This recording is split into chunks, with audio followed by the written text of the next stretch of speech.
बारिश में सोने वाला ससुराल।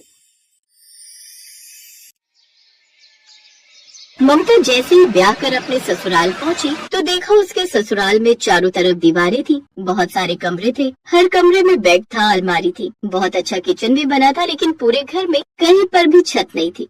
ये देखकर ममता दंग रह गई। इस घर में सब कुछ है लेकिन छत क्यों नहीं है? देख बहू, ये हमारे घर की परंपरा है। ये बात ममता को थोड़ी बेवकूफी भरी लगी, लेकिन परंपरा के नाम पर उसने कुछ नहीं बोला। ससुराल में पति विक्रम के अलावा उसके सास, ससुर, जेठ और ननद थे। जेठानी अब इस दुनिया में नहीं थी। खैर, पहली रसोई की रस्म में जब वो किचन में खाना बना रही थी तब, हे भगवान, यहाँ तो सीधा धूप आ रही है, ऐसे तो मैं यहाँ मर जाऊंगी। वो घर में बर्दाश्त नहीं कर पाई और तुरंत बेहोश होकर गिर गई। तभी वहाँ पर उसका पूरा परिवार आ गया।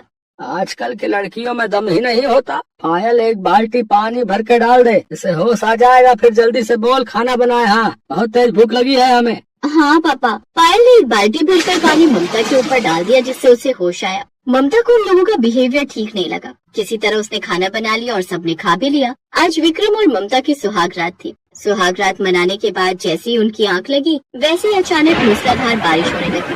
सारा बिस्तर, सारा सामान गीला होने लगा। ममता तुरंत भागकर घर के बाहर निकल गई और किसी दूसरे के घर के बाहर छप्पर के नीचे बैठ गई। तभी वहाँ पर उसके ससुराल वाले आ गए। अरे बदतमीज औरत है, ना गर्मी बर्दाश्त होती ना बारिश है, दूसरों के घर के बाहर आकर बैठ गई। ऐसी औरतों को तो बेल्ट से मारना चाहिए। मैं बेल्ट लेकर आती हूँ, बिना मारे ये सुधरेंगी नहीं। और रहने दो पायल, मेरे पास बेल्ट है। अपने ससुराल वालों का ये रूप देखकर ममता दंग रह गई। आसमान में बिजली कड़कने लगी, आंधी तूफान आ गया।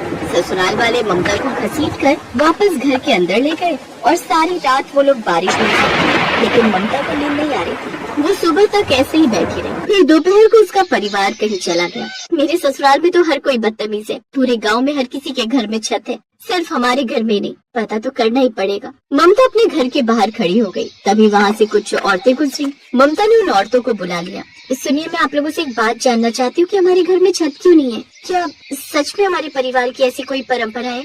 लगता है तेरे ससुराल वाले बाहर ऐश करने गए, इसीलिए तू हमसे बात कर पा रही है। बहू, तुम्हारे ससुराल वालों ने कई बार छत बनवाने की कोशिश की, लेकिन हर बार छत गिर जाती थी। बहुत सारे मिस्त्री, इंजीनियर, बहुत सारे तांत्रिकों ने भी कोशिश की, लेकिन जितनी बार वो लोग छत बनवाते थे, छत खुद ब खुद गिर जाती थी। लेकिन इसके पीछे कारण क्या हो सकता है? बहू, जब से तुम्हारी जेठानी ये दुनिया छोड़कर गई है ना, तब से ये घटनाएं हो रही हैं। वरना उसके पहले तो इस घर में भी छत थी। अब हम लोग चलते हैं, वरना अगर धोखे से तुम्हारे ससुराल वालों ने देख लिया तो तुम्हें बहुत मारेंगे।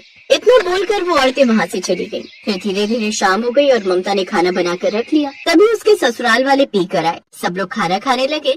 ये कैसा नहीं होता खाना बनाया? तेरे माँ बाप ने तुझे खाना बनाना नहीं सिखाया क्या? है चलो आज इसे कमरे में बंद करके खूब मारते हैं, बहुत दिनों से हाथ साफ नहीं किया। सही कह रहे हो माँ, आज 2-4 हाथ तो मैं भी लगाऊंगी इस चुड़ैल को। नहीं, ऐसा मत कीजिए, दोबारा ऐसी गलती नहीं होगी।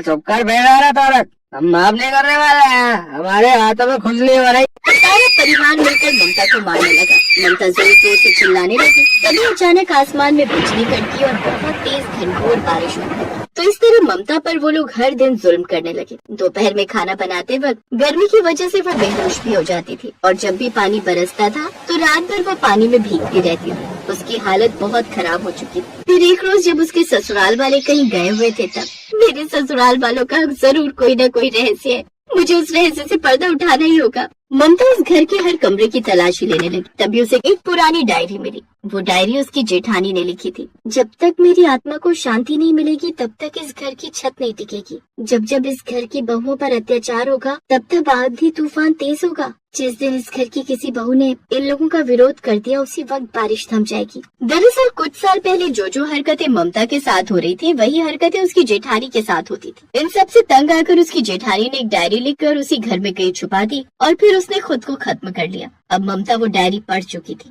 इसका मतलब जेठानी जी ने इन लोगों से तंग आकर खुद को खत्म कर लिया, और ये राज छुपाने के लिए इन लोगों ने परंपरा का नाम दे दिया। रात में फिर से ससुराल वाले पी कर आए। जब बारिश होने लगी तब ममता किसी पड़ोसी के बरामदे में पहुंच गई। तभी ससुराल वाले वहाँ पर आ गए। विक्रम ने जैसे उस पर हाथ उठाया, वैसे ही ममता ने उसका हाथ पकड़ लिया। विक्रम चिल्ला उठा, बहुत बर्दाश्त करी तुम लोगों की बदतमीजी, अब कोई अत्याचार नहीं चलेगा तुम लोगों का। उसने इतना बोला ही था कि तभी अचानक बारिश बंद हो गई। अब ममता मन ही मन सोचने लगी, जैसे ही मैंने इन लोगों का विरोध किया वैसे ही बारिश बंद हो गई। इसका मतलब डायरी में जो लिखा है वो सच है, जेठानी जी की आत्मा यहीं कहीं है। अगले दिन ममता ने ससुराल वालों को घर के अंदर सबको रस्सी से बांध दिया। फिर वो बाहर गई, फिर ढेर सारे मिस्त्री और छत बनाने का सामान लेकर आ गई। तभी मिस्त्री बोला, बहन जी फालतू पैसा खर्च मत करो। इस घर में हमने कई बार छत बनाने की कोशिश की लेकिन वो टिकी नहीं। या तो आज छत टिकेगी या इन लोगों पर ही गिर जाएगी। उसके ससुराल वाले डर गए। बहू ऐसा मत कर, अगर तूने छत बनाई तो पूरी छत हम लोगों के ऊपर ही गिर जाएगी। चुप कर बुढ़िया। जेठानी जी आप जहाँ भी हो, आज मैं आपको मुक्ति दिला कर रहूंगी। ये सारे लोग छत के नीचे दबकर मर जाएंगे आज। धीरे धीरे मिस्त्रियों ने छत बनानी शुरू कर दी। इधर उसके ससुराल वाले, बहू हमें माफ कर दे, आज के बाद हम तुझ पर कोई अत्याचार नहीं करेंगे। सिर्फ मुझ पर? आज के बाद किसी बहू पर, किसी औरत पर अत्याचार नहीं करेंगे। हम सब पीना भी छोड़ देंगे। थोड़ी देर में छत बनकर तैयार हो गई, पर इस बार गिरी नहीं। आंधी तूफान बारिश सब होने लगा, फिर भी छत नहीं गिरी। तभी वहाँ जेठानी की आत्मा प्रकट हुई। ममता, आज इन लोगों ने माफी मांगी, तुमने इन्हें सुधार दिया, इसलिए अब मेरी आत्मा को शांति मिल गई है। लेकिन अगर आज के बाद किसी औरत पर अत्याचार किया तो ये छत तभी गिरेगी जब तुम सब नीचे सो रहे होगे। हमें माफ कर दो राधा, आज के बाद ऐसा कुछ नहीं होगा। उसकी आत्मा गायब हो गई। उस दिन के बाद सब खुशी खुशी रहने लगे।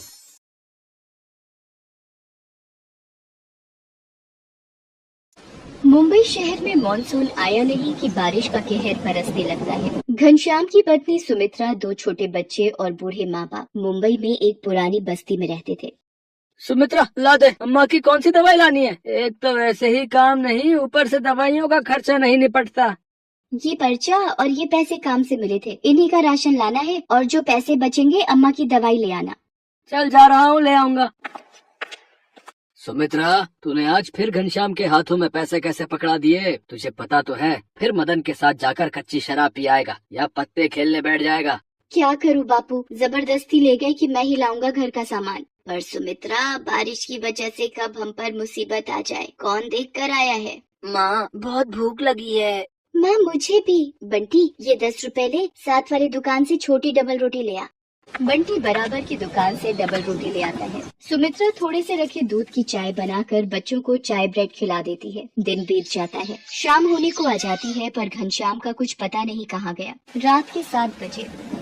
मैंने आपको सुबह राशन और माँ जी की दवाई के पैसे दिए थे, पर आप तो ये तली हुई मच्छी उठा लाए हो। अब तू मेरे खाने पे भी नजर लगाएगी? जान नहीं लाया राशन क्या कर लेगी? अरे घनश्याम, कुछ तो शर्म कर। सुमित्रा घरों में चूल्हा चौका करके थोड़ा बहुत कमाए और तू उजाड़ दे। बापू, तुम बीच में ना बोलो तो ठीक हो रहेगा। मेरी ही गलती है जो इस मनुष्य घर में आ जाता हूँ। मैं आज बाहर सोऊंगा और कल तेरी पाई ना चुका दी तो मेरा नाम भी घनश्याम नहीं है। अभी वो नशे में है। बहू, सुबह जब नशा उतरेगा अपने आप ठीक हो जाएगा। अम्मा, ये थोड़े से चावल रखे हैं, बना लो। हाँ बना ले बहू। घनश्याम तो बाहर बरामदे में सो गया है, अब सुबह ही उठेगा। ये तेज बारिश हो रही है, सड़कें पानी से भरी हुई है, हवा से छप्पर टूट गया तो। सोने दे बहू, बारिश पड़ेगी तो अपने आप अंदर आ जाएगा। सुमित्रा चावल बना लेती है और रात का खाना खाकर सब सो जाते हैं। बारिश और तेज हो जाती है। आधी रात के वक्त सुमित्रा की आंख खुलती है। ये क्या, पूरे घर में पानी। अम्मा, बापू, जल्दी उठो, ये क्या हो रहा है? अरे इतना पानी ये कैसे आया? लगता है बारिश रुकी ही नहीं। क्या करें, बंटी और पूजा को गोदी में उठाओ और बाहर चलो। घनश्याम भी तो बाहर सो रहा था। घनश्याम पर जब टूटे हुए छप्पर से बारिश पड़ने लगती है, उसकी आंख खुल जाती है। ये क्या, इतनी बारिश, पानी की तो नदी बन गई है। घनश्याम जैसे ही चारपाई से उठता है, छप्पर नीचे गिर जाता है। घनश्याम बाल बाल बचता है। तुम लोग रुको, मैं एक एक करके सबको बाहर निकालता हूँ। बंटी, तू मेरे कंधे पर बैठ जा। पूजा, आप मेरी गोदी में आ। घनश्याम बंटी और पूजा को उठा लेता है। सुमित्रा अम्मा का हाथ पकड़ती है। जैसे तैसे वो घर के बाहर सड़क पर पहुंच तो जाते हैं, पर सड़क पर पूरा पानी भरा होता है। ये तो पूरी सड़क पानी से भरी हुई है। अब क्या करें? लोग बारिश के पानी में डूब रहे होते हैं। कहीं बच्चे रो रहे थे, कहीं कोई बिछड़ गया। घनश्याम को याद आता है कि मदन के पास अपनी नाव है। सुमित्रा, तुम माँ बापू और बच्चों का ध्यान रखना, मैं भी आया। पर आप कहाँ जा रहे हो? मुझे तो डर लग रहा है। मुझे याद आया, मदन के पास अपनी खुद की नाव है।